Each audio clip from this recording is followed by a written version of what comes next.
आज पूर्व प्रधानमंत्री डॉक्टर मनमोहन सिंह जी का अंतिम संस्कार हो रहा है। पूरा देश उसमें शोकाकुल है जी, और पूरे देश की यह इच्छा है कि उनको सम्मानपूर्वक गरिमापूर्ण स्थान मिले।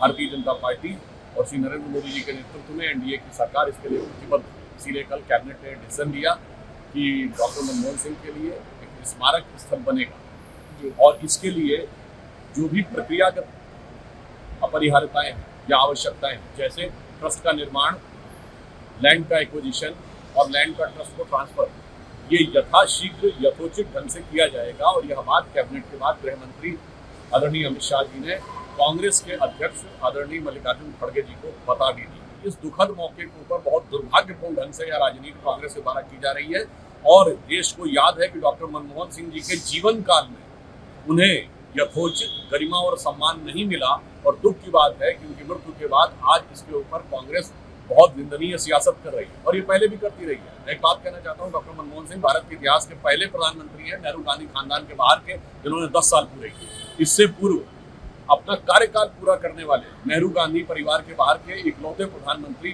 First prime minister Narasimha Rao ji थे। उनके साथ क्या हुआ है सबको पता है। तो ये कांग्रेस की फितरत है कि परिवार के बाहर के किसी भी नेता को उपयुक्त सम्मान नहीं मिलता। सरदार पटेल, लाल बहादुर शास्त्री, नरसिम्हा राव जी और प्रणब मुखर्जी जी इसके उदाहरण हैं। मैंने कहा ना कि प्रणब मुखर्जी जी के साथ क्या हुआ, पीवी नरसिम्हा राव जी के साथ क्या हुआ, ये इस बात का प्रमाण है। और इसके ठीक विपरीत मोदी जी के नेतृत्व की बीजेपी एनडीए सरकार ने दलगत भावना से ऊपर उठकर सभी महान लोगों का सम्मान किया जिन्होंने देश के लिए योगदान दिया। कांग्रेस के 3 नेताओं को हमने भारत रत्न दिया, मदन मोहन मालवीय जी, पीवी नरसिम्हा राव जी और प्रणब मुखर्जी जी।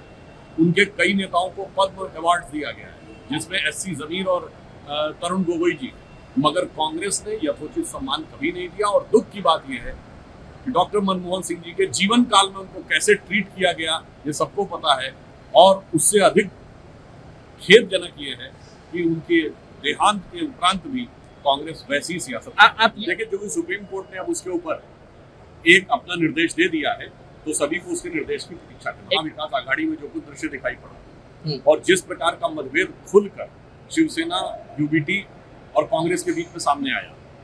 दिल्ली में आप देख रहे हैं आम आदमी पार्टी और कांग्रेस पार्टी ऐसे एक दूसरे के प्रति अभद्र भाषा तक का प्रयोग कर रही है। उससे बहुत साफ है कि इंडिया गठबंधन जो ख्वाबों ख्यालों में बना था 2024 के शुरू होने से पहले, 2024 का अंत होते होते ये तिरोहित होता नजर आ रहा है। बताओ ना, लाइटर नोट पे कहूँ कि 2024 जब शुरू हुआ तो ये दल एक दूसरे से कह रहे थे कि रहते थे कभी उनके दिल में जान से भी प्यारों की तरह। आज वो कह रहे हैं बैठे हैं उन्हीं के कूचे में पर आज गुनहगार। इसीलिए मैं कह रहा हूँ कि इनके मन में एक दूसरे के लिए क्या भाव था। और मैं एक और लाइन कहता हूँ, आम आदमी पार्टी और कांग्रेस हो या महाराष्ट्र में कांग्रेस और उद्धव यूबीटी शिवसेना हो, ये सब एक दूसरे से वैसे गले मिल रहे थे जैसे अलाउद्दीन खिलजी अपने चचा अलाउद्दीन खिलजी से गले मिलता था कि दिखाने के लिए तो गले मिल रहे थे और अंदर से भाव था कौन दूसरे को निपटा कर गद्दी पे कब्जा करे।